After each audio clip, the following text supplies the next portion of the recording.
জাতীয় সংসদ ভবনে রাজনৈতিক দল রাষ্ট্র সংস্কার আন্দোলনের সঙ্গে আলোচনায় বসেছে জাতীয় ঐকমত্য কমিশন। দুপুরে এই কমিশনে মতামত জমা দেবে বিএনপি, জাতীয় নাগরিক পার্টি ও সিপিবি। সেখানে আছেন সহকর্মী মনিরুল ইসলাম মিন্টু, সরাসরি যুক্ত হচ্ছে তার সঙ্গে। মিন্টু, এর আগের সংবাদে আমরা আপনার সঙ্গে সরাসরি ছিলাম, তখন আপনি বলছিলেন যে শুরু হবে, এখন ইতিমধ্যেই শুরু হয়ে গেছে এবং বিএনপি আজকে মতামত জমা দিবে এই কমিশনে। কি আছে আপনার কাছে এই মুহূর্তে জানাবেন? দল তাদের মতামত দিয়েছে এবং 166টি এমসিকিউ আকারে যে প্রশ্ন, সেই প্রশ্নমালা দিয়েছিল এবং সেটি বিষয়ে রাজনৈতিক দলগুলো মতামত দিয়েছে 16টি। এবং আজকে জাতীয়তাবাদী দল বিএনপি তাদের মতামত দেবে, এরপর জাতীয় নাগরিক পার্টি তাদের মতামত দেবে এবং এরপর সিপিবি তাদের মতামত দেবে এবং তিনটি দলই দুপুরের দিকে তাদের মতামত দেবে। ব্রেকফাস্ট, টিফিন কিংবা স্ন্যাক টাইমে মজাদার আয়োজন মানে অল টাইম ব্রেড। এর আগে সকাল 9:30টার দিকে রাষ্ট্র সংস্কার আন্দোলন নামে একটি রাজনৈতিক দলের সঙ্গে জাতীয় ঐকমত্য কমিশনের যে আলোচনা, সেই আলোচনা সেটি শুরু হয়েছে সকাল 9:30টার দিকে এবং রাষ্ট্র সংস্কার আন্দোলনের যে সভাপতি হাসনাত কায়েম, তার নেতৃত্বে 6 সদস্যের একটি দল তারা এই আলোচনা করছেন এবং জাতীয় ঐকমত্য কমিশনের সহসভাপতি আলী রিয়াজ, তিনি তার সভাপতিত্বে এই বৈঠক অনুষ্ঠিত হচ্ছে এবং বৈঠক হয়তো আর কিছুক্ষণ পর্যন্ত চলবে। সেক্ষেত্রে আর কি বৈঠক শেষ হলে আমরা রাষ্ট্র সংস্কার আন্দোলন কোন কোন বিষয় নিয়ে বিশেষ গুরুত্ব সহকারে আলোচনা করেছে সেই বিষয়টি আমরা জানতে পারবো।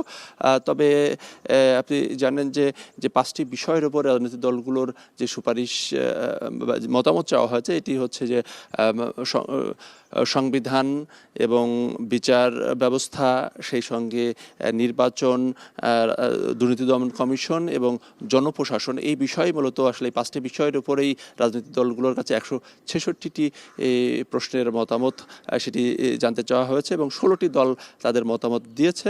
এবং তবে রাজনৈতিক দলগুলোর সঙ্গে যে আলোচনা, সেই আলোচনায় আজকে পর্যন্ত 4টি রাজনৈতিক দলগুলোর সঙ্গে আলোচনা হয়েছে এবং জাতীয় ঐকমত্য কমিশন জানিয়েছিল যে ঈদের আগে তারা অন্তত 4টি রাজনৈতিক দলগুলোর সঙ্গে আলোচনা করতে চান এবং সেই বিষয়ে আজকেই 4টি রাজনৈতিক দলের সাথে আলোচনা সেটি শেষ হচ্ছে।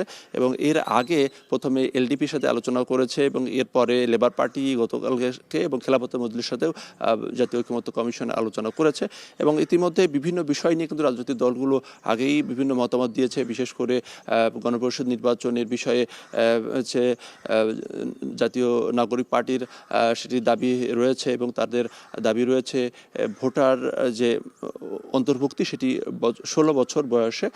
তবে আজকে তারা যে সুপারিশের বিপরীতে যে মতামত দেবে, এই বিষয়ে তারা মতামত দেওয়ার পরে আমরা তাদের কাছে জানতে চাইব এই বিষয় নিয়ে। এবং ইতিমধ্যে গতকালকেও কিন্তু বিএনপির পক্ষ থেকে বিএনপি মহাসচিব এই যে তাদের যে সুপারিশের বিষয়, তাদের যে মতামতের বিষয় নিয়ে একটি সংবাদ সম্মেলন করেছে। তো এই ছিল বলতে গেলে এখনকার মতো সংসদ ভবন থেকে সর্বশেষ অবস্থা।